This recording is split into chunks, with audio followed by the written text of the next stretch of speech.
This is the Book of Mormon Digging Deeper. I'm your host, Mark Swint.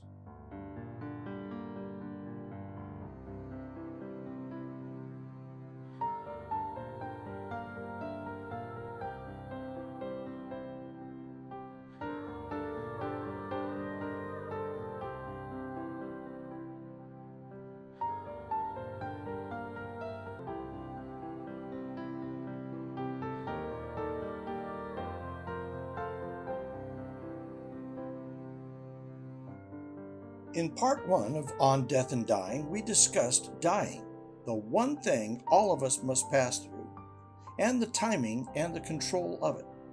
One way or another, we are all going to die. There's no escaping it, and that brings us to the eternal question that all of us have asked. What happens when we die?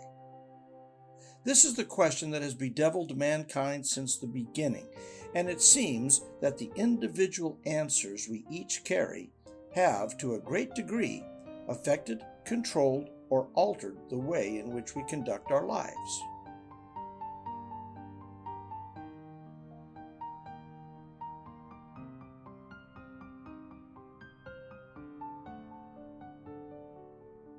For many, there is a belief that absolutely nothing happens after we die, that there is a darkness, a nothingness, and we cease to exist in any form. For those people, life represents the only experience we will ever have with existence, and therefore their credo is, eat, drink, and be merry, for tomorrow we die. For many others, there is a belief that this life is the main event, and whatever comes after is simply a reward for the life we lived here on earth. They believe there was no existence prior to this mortality, but the idea that heaven may be a reward for a life well lived does guide them in the right path. Be good, do good, help others be and do good. That's not a bad idea at all, but it still misses the fact that we came from somewhere else, and after this life experience, we will go back to that place. For all of you fine listeners, I hope there is a hope for a continuation of life, the life we started long before we were born into this world. We believe that life began long before we came to earth, and it will continue long after we pass on to the next phase. That place we go to has many names for different cultures and belief systems, but for simplicity's sake, let's call it heaven. A belief in an afterlife, in heaven, generally brings with it a set of beliefs on how to attain that blessed place. Failure to live up to those beliefs would lead us to another place, a dark place called hell, which has been characterized by many thinkers, authors, and theologians as a place of eternal torment and misery. For example, in Dante's Divine Comedy, the author takes Virgil on a tour of the 9 circles of hell and notes the sign above the door to the entrance which says, "Abandon hope, all ye who enter." That's rather bleak, I would say, and LDS doctrine teaches a vastly different type of lower kingdom. But it is the desire to enter heaven, or perhaps the fear of going to that lower kingdom, that governs many of our actions while upon this earth. The general rule is, if you are good, you go to heaven, and if you are bad, you will go to hell. So we try our best to be good, and there are so many churches built up to tell us just precisely how to be good. For the most part, we understand the concept of good over evil. The scriptures tell us that all people are born with and have the light of Christ within them, meaning that all people come with an innate sense of right and wrong, of fair and unfair. Even little children have a sense of what is fair or unfair. No one teaches them that. They just know.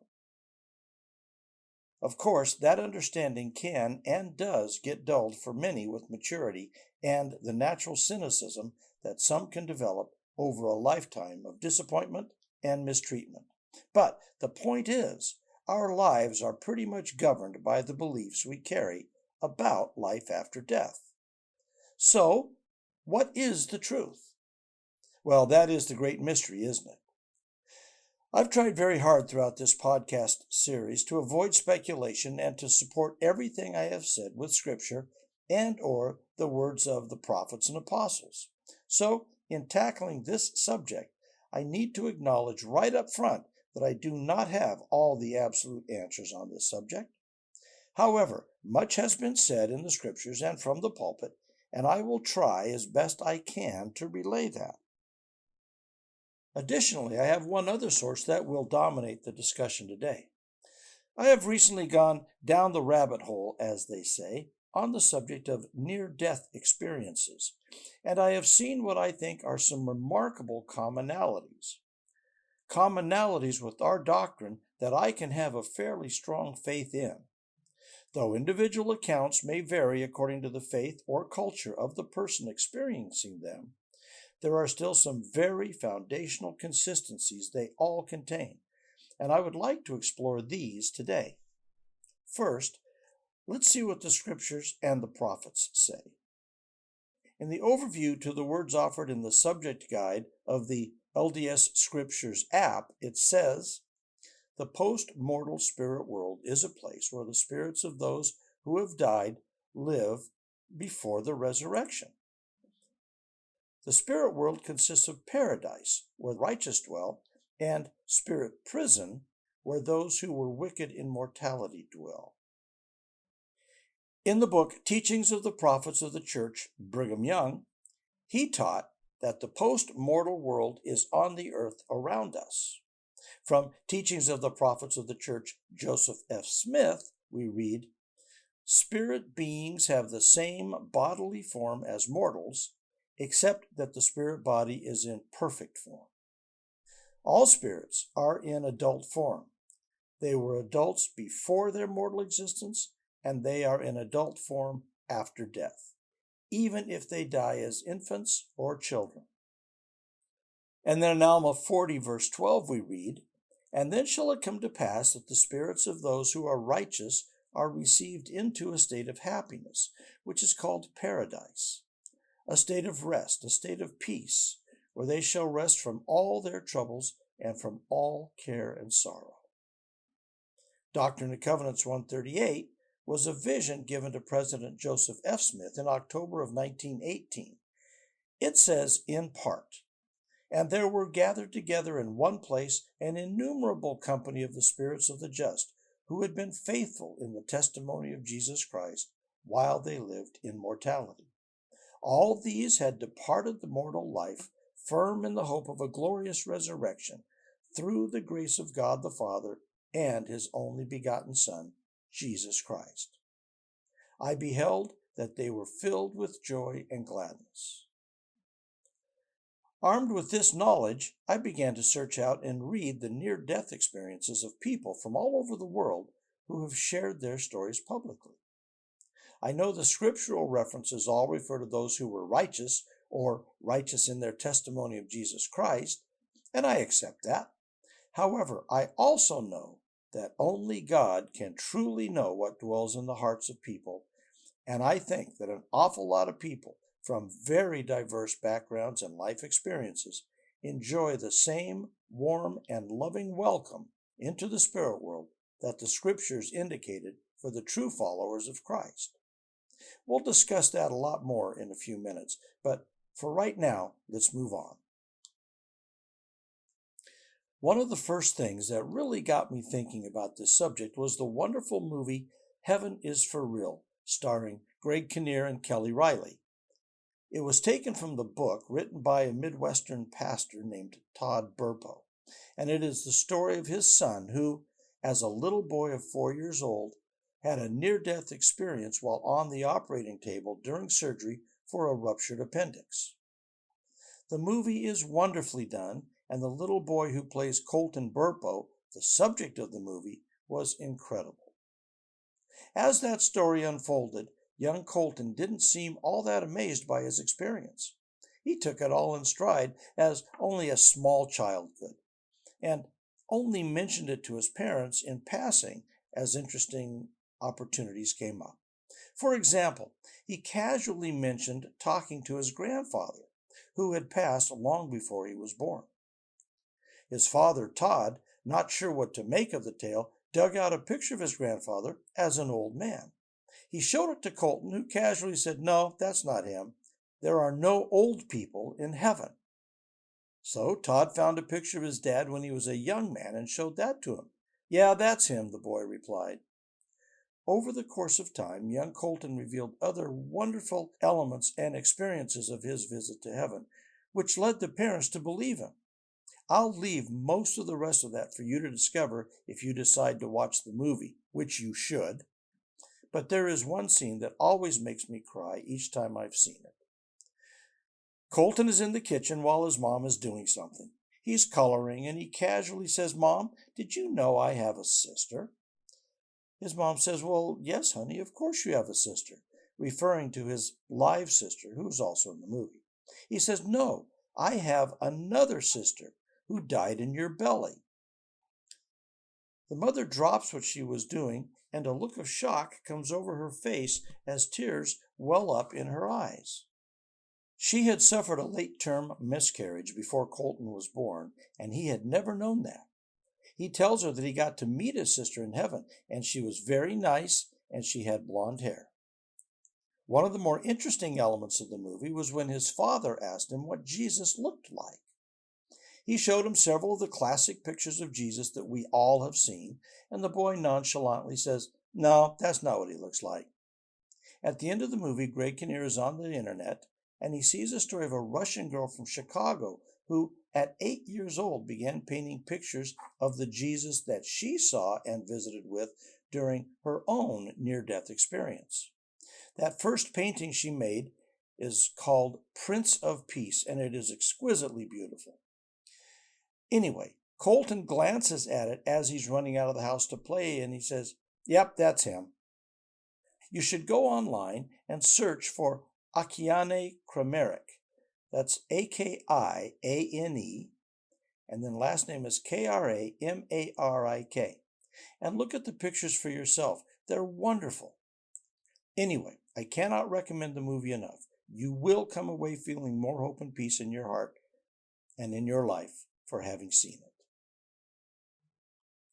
Accounts of near-death experiences are all over the internet and also in numerous books. One particular experience that had life-changing effects was shared by the actress Sharon Stone, she of the movie Basic Instinct.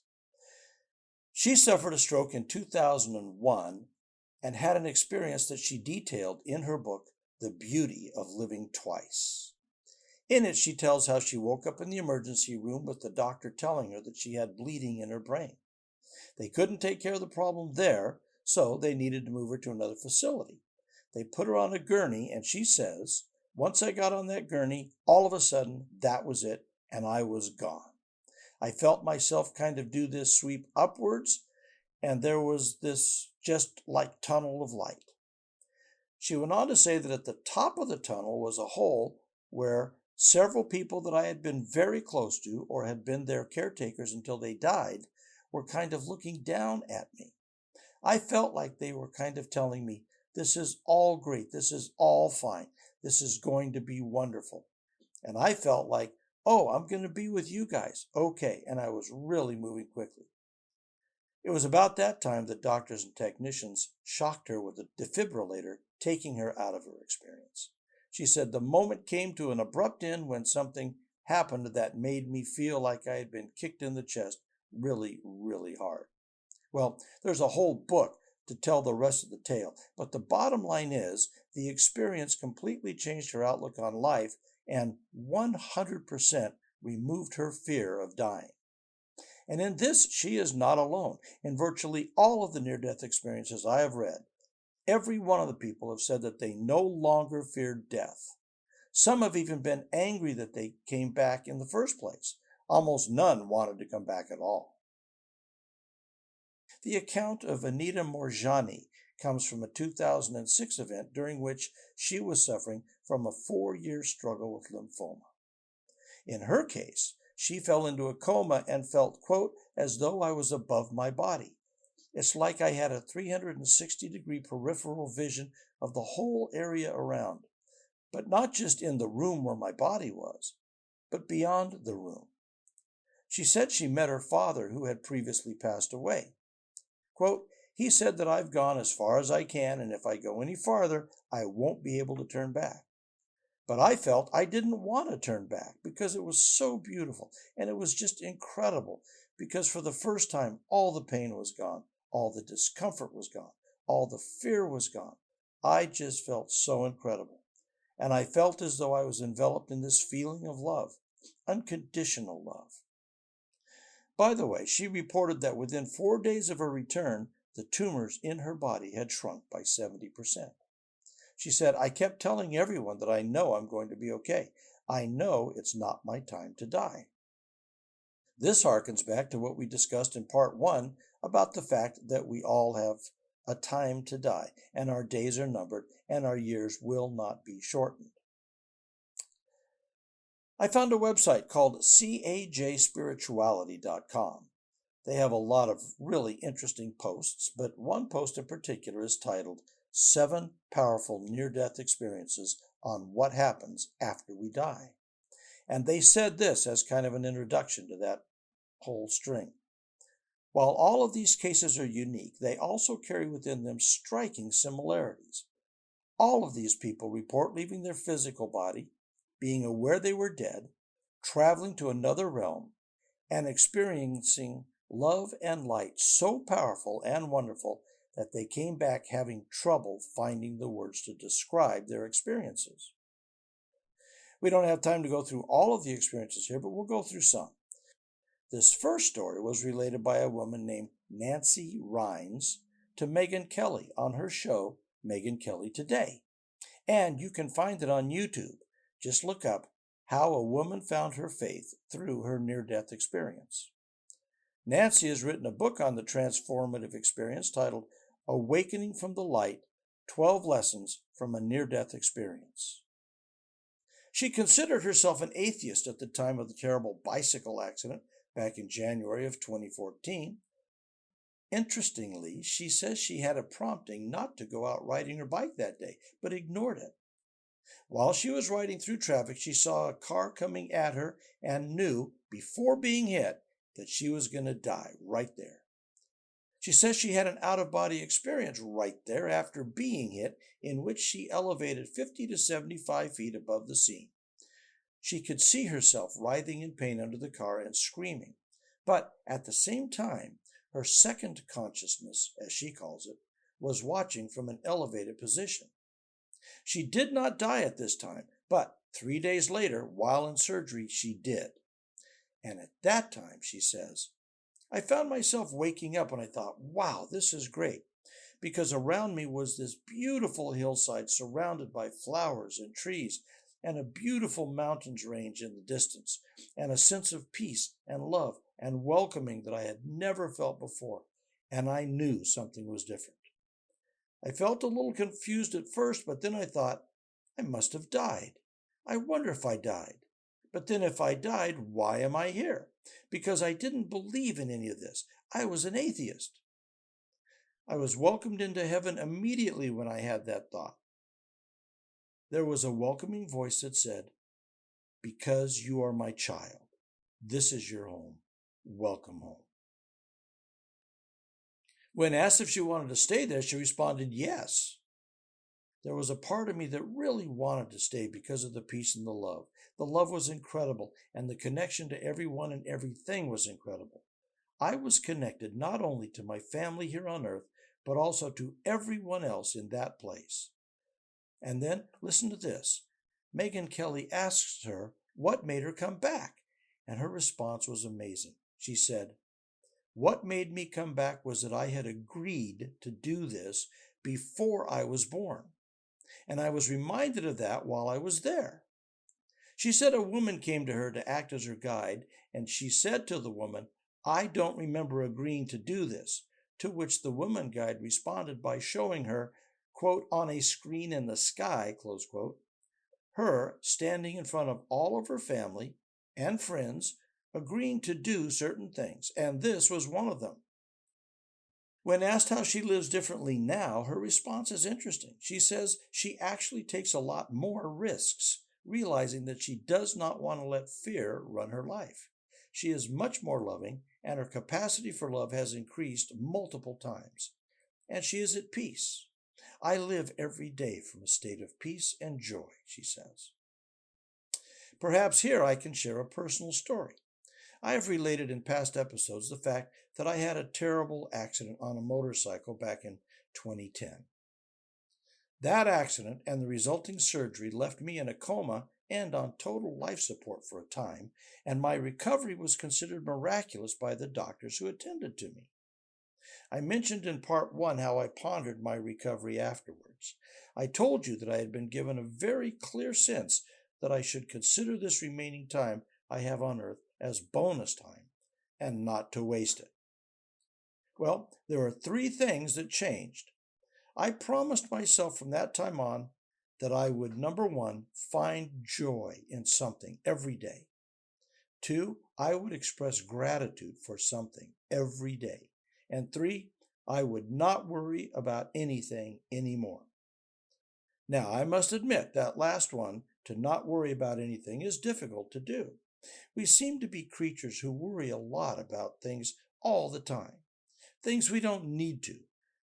But I can tell you honestly that very many of the things I used to worry about are now much less important and much less deserving of my worry or concern. This is not to say that there have not been challenges that come up in my life, but it's just that I have a confidence that either I can take care of them or they are just not that important anymore. This has been life-changing for me, not only the worry part of it, but the conscious effort to find joy in something every day. My, how that has changed my attitude. And the effort to express gratitude has become a habit now and is most satisfying. Life is a lot more pleasant, and I have found that my empathy for others has increased dramatically. There are many, many more stories of people that have had similar experiences to Nancy's, and it takes almost no effort to find them. So here are the things that I have found common in most of them. In almost all cases, the person is met by someone close to them, either a relative or a close friend. I remember when I was a kid, a very close adult friend of our family and a prominent morning radio personality in Seattle at the time told us of an experience he had as a boy. He and his mom and dad were sitting in the living room of their home listening to the radio. This was a long time ago, way before television. His father was sitting on the couch, and suddenly his head fell back on the headrest as if he had fallen asleep. Just a few minutes later, he seemed to wake up, and he said to the family, "I just had the most wonderful dream. I was in a large, beautiful field, and all my family and friends were rushing forward to welcome me. It was so beautiful." And then, almost immediately, he fell back against the couch again and was gone, this time permanently. That story impressed me as a kid, and I never forgot it. In all the stories I've read, past family members and friends are an integral part of the experience. It's as if they are sent there to make the transition pleasant and to take away all fear. In one account I read long ago, the person said that among the people who came to greet him were even people he had only tangentially known. He mentioned specifically a kid from his high school who had drowned, and not particularly a close friend. In Joseph F. Smith's vision, as recorded in Doctrine and Covenants 138, which we read at the beginning of this episode, it says, "And there were gathered together in one place an innumerable company of the spirits of the just. I beheld they were filled with joy and gladness." Another element that almost all people express is the overwhelming feeling of love, universal love, unconditional love. Many people express a sense of connectedness to everyone and everything. Interestingly, at this first encounter with the next life, there is not a feeling of judgment expressed anywhere. The notion of Judgment Day or of some tribunal we must stand before is not present. That may come later, but as we die, we are ushered into the next realm with only feelings of love, acceptance, and warmth.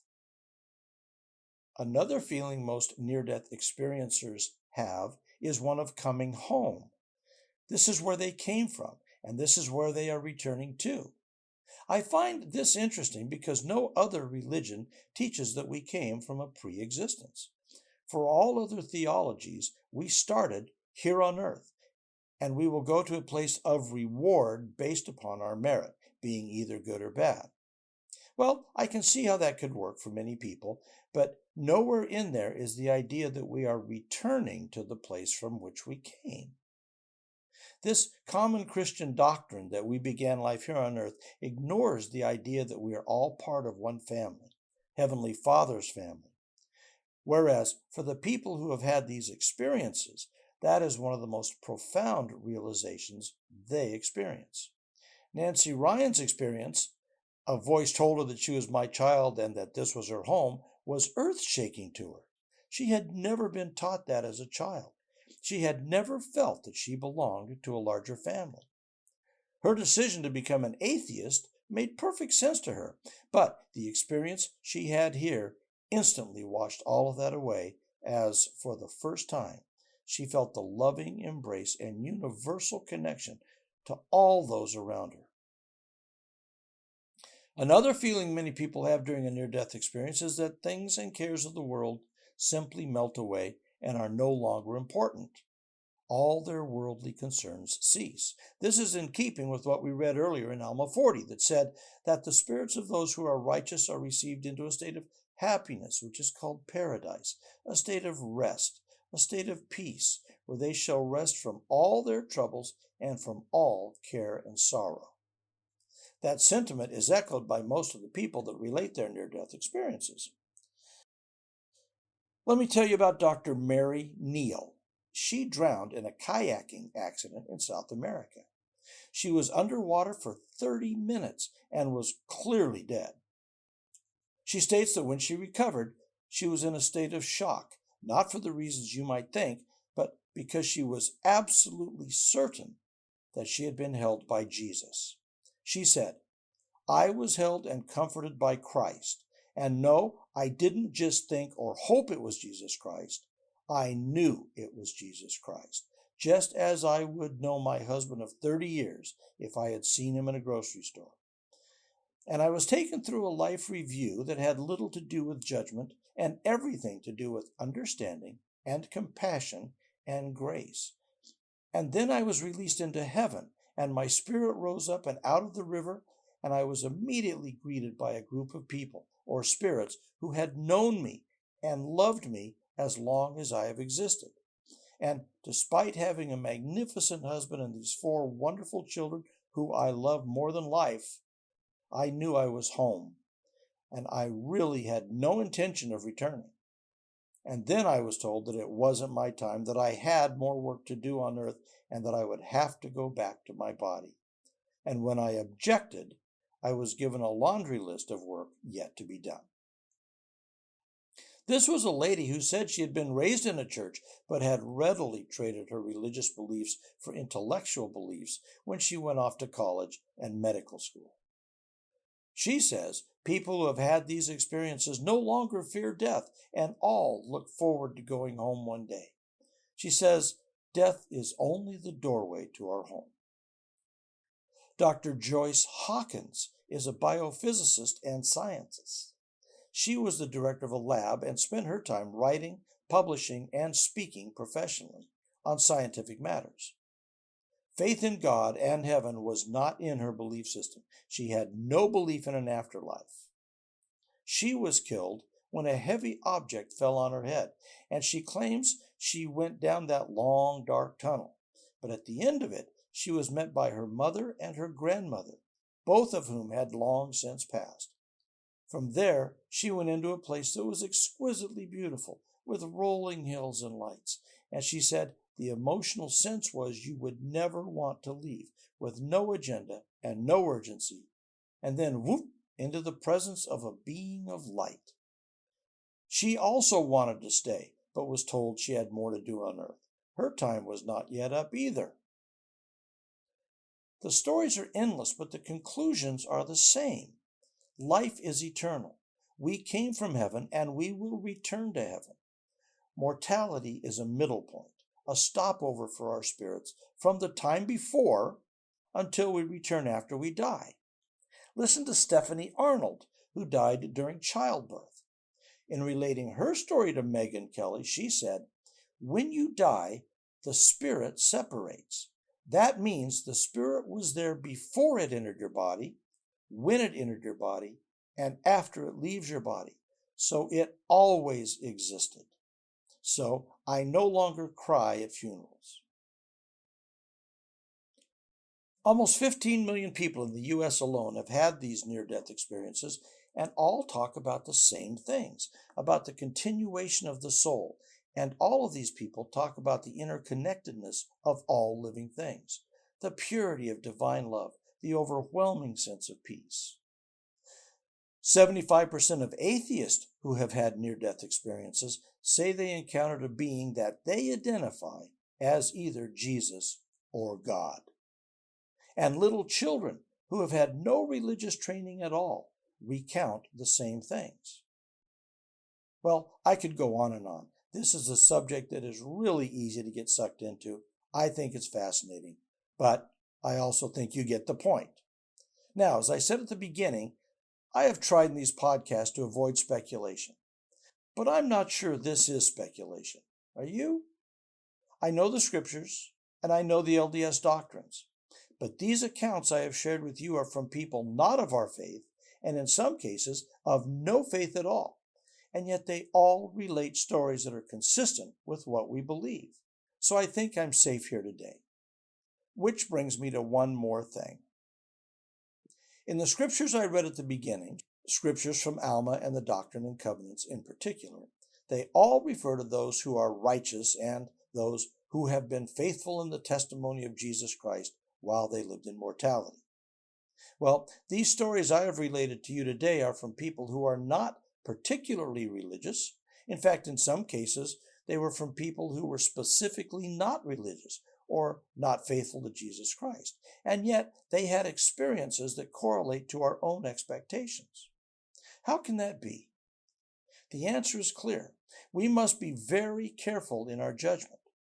The notion of righteousness may be fixed in one sense, but in another sense, we must remember that the Lord judges people based on what they know and from the books that were written about their lives.